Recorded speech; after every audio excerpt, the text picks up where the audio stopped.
Olá, você está no canal Os Federais do Ensino, Papo de Trânsito, e o papo de hoje é sobre um assunto que, olha, gera muita dúvida e principalmente muito risco: levar crianças na moto.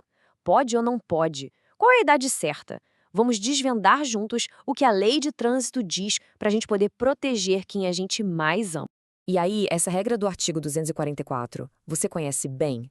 Muita gente acha que é simples, que é só uma questão de idade e pronto. Mas a verdade é que a lei tem uns detalhes, sabe? Uns pontos bem importantes que vão muito além da idade. E se a gente ignora esses detalhes, o resultado pode ser uma multa bem pesada e, pior, consequências muito, muito sérias. Para não ficar nenhuma ponta solta, nosso papo vai ser bem direto. Primeiro, a gente vai entender direitinho o que a lei considera como infração. Logo depois, vamos ver o peso das penalidades.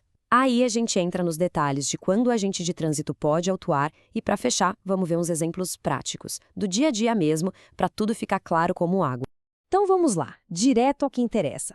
A base de toda essa conversa está num código de enquadramento específico, o 71122. É esse número que basicamente dá nome aos bois e define o que é, preto no branco, uma infração na hora de levar uma criança na moto.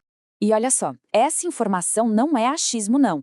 A nossa fonte é o Manual Brasileiro de Fiscalização de Trânsito. É o guia oficial, o documento que os agentes de trânsito usam na rua, no dia a dia. Então, o que a gente está vendo aqui é a lei sendo aplicada na prática. Tá aí na tela o texto exato do artigo 244. E aqui, gente, tem dois pontos cruciais. O primeiro é a idade. Transportar criança menor de 10 anos é infração. Ponto. Mas o segundo ponto é o pulo do gato. Presta muita atenção nesse ou. É infração também transportar uma criança que, mesmo já tendo 10 anos ou mais, simplesmente não tem condição física de se segurar ele na moto com firmeza e segurança. Bom, agora que a gente já entendeu o que configura a infração, vamos falar sobre as consequências. E pode acreditar, o tamanho do problema para quem desrespeita essa regra é, com toda razão, bem grande. Para começar, a lei classifica essa infração como gravíssima. Isso significa que ela está lá no topo da escala de severidade do nosso Código de Trânsito. Só por aí, a gente já percebe o quanto o risco envolvido é levado a sério. E sendo gravíssima, o impacto na CNH é direto, né? São 7 pontos na carteira de habilitação, de uma vez só. E isso por si só já pode complicar, e muito, a vida de qualquer condutor. Mas não para nos pontos, não. É tipo um efeito dominó. Primeiro, vem a multa, que por ser gravíssima, tem um valor bem salgado. Segundo, e talvez o mais pesado de tudo, vem a suspensão do direito de dirigir. E para completar, o veículo fica retido ali no local até a situação ser resolvida, ou seja, até a criança ser levada para casa de outra forma segura. Certo. Mas como é que o agente de trânsito, lá na fiscalização, decide se vai multar ou não? Não é no achômetro, viu? Existem critérios técnicos bem claros para isso. Vamos ver quais são? O primeiro passo é entender o que a lei considera como criança. E para isso, o Código de Trânsito usa a definição do Estatuto da Criança e do Adolescente, o ECA. E segundo o ECA, criança é toda pessoa com até 12 anos de idade incompletos. Simples assim.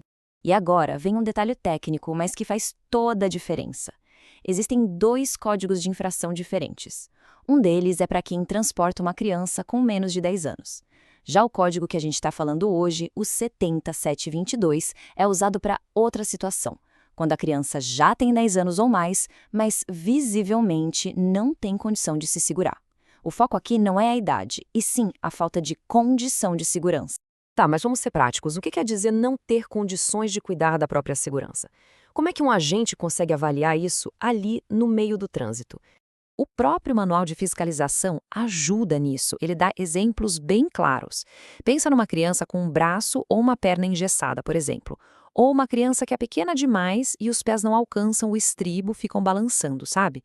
Qualquer condição, seja temporária ou permanente, que diminua a capacidade dela de se segurar firme, já configura o risco que a lei quer evitar. No final das contas, a pergunta que fica é essa. A lei não existe para ser chata, para criar burocracia. Ela existe para proteger. Entre a conveniência de um trajeto mais rápido e a segurança de uma criança, a escolha certa é sempre aquela que garante que todo mundo chegue em casa bem. É isso que, no fim, constrói um trânsito mais humano e seguro para todos nós. Federais do Ensino, um papo melhor para um mundo melhor. Produzido por J. Nascimento. Se você gostou deste conteúdo, deixe seu like e siga as nossas redes sociais Federais do Ensino, Papo de Trânsito, @gmail.com.